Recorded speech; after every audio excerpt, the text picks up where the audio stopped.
আমাদের চট্টগ্রাম মহানগর কমিটির সিনিয়র সহসভাপতি মাওলানা মাহবুবুর রহমান। আলহামদুলিল্লাহিল্লাযীনা কাফা ওয়া সালামুন আলা ইবাদিহিল্লাযীনা ইসতাফা।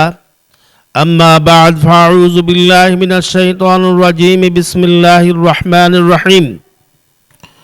ওয়ালাকাদ কাররামনা বানি আদম ওয়া সাখখারা লাকুম মা ফিল বাররি ওয়াল বাহরি ওয়া ক্বালা আন-নাবিয়্যু সাল্লাল্লাহু আলাইহি ওয়া সাল্লাম, ইয়া মাশারাশ শাবাব মান ইসতাতা মিনকুমুল বা'a ফালইয়াতাযাওয়াজ ফাইন্নাহু আগযযু লিল বাসারি ওয়া আহসানু লিল ফারাজ। কেননা আল্লাহ রাব্বুল আলামিন বলেন, ওয়ালাকাদ কাররামনা বানি আদম, আমি আদম জাতিকে সৃষ্টি করছি মানুষের কল্যাণ করার জন্য। কোনো মানুষ যাতে অভুক্ত না থাকে, কোনো মানুষ যাতে ক্ষুধায় দরিদ্রতায় কষ্ট না করে, মানুষ মানুষের প্রতি যাতে জুলুম না করে, মানুষ মানুষের প্রতি অত্যাচার না করে, মানুষ মানুষের জন্য যাতে মানুষের জন্য মানুষের জীবনটা বিলিয়ে দেয়, এই ছিল মানবতা।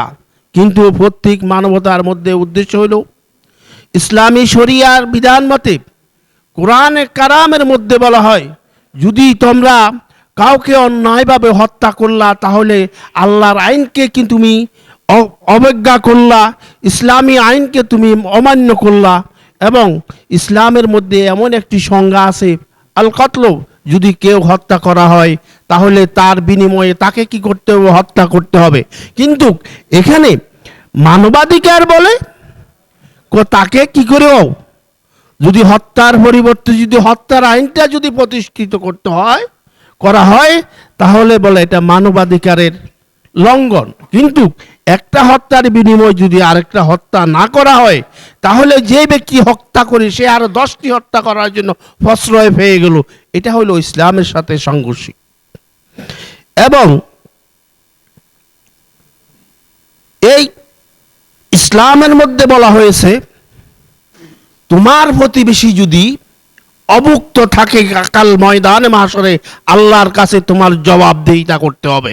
কেননা এই প্রতিবেশীর প্রতি সুলভ আচরণ করাটা হলো মানবাধিকার। সর্বপ্রথম শিশুদের অধিকার সম্পর্কে কোরআন কারীমে ইরশাদ করেন যে তোমরা তোমার এই দুগ্ধ শিশুকে 2 বৎসর পর্যন্ত মায়ের দুধ খাওয়াটা ইসলামী আইন। যদি তুমি 1 ফোঁটা বেশি খাওয়াও তাও তুমি আল্লাহর কাছে দায়ী থাকবে, যদি 1 ফোঁটা কম খাওয়াও তাহলে তুমি তোমার মা সন্তানের কাছে দায়বদ্ধ থাকবে, কারণ এটা সন্তানের হক। অসহায় নারী, পুরুষ ও শিশু কল্যাণ ফাউন্ডেশন সমাজ ও দেশের কল্যাণে নিয়োজিত সংগঠন।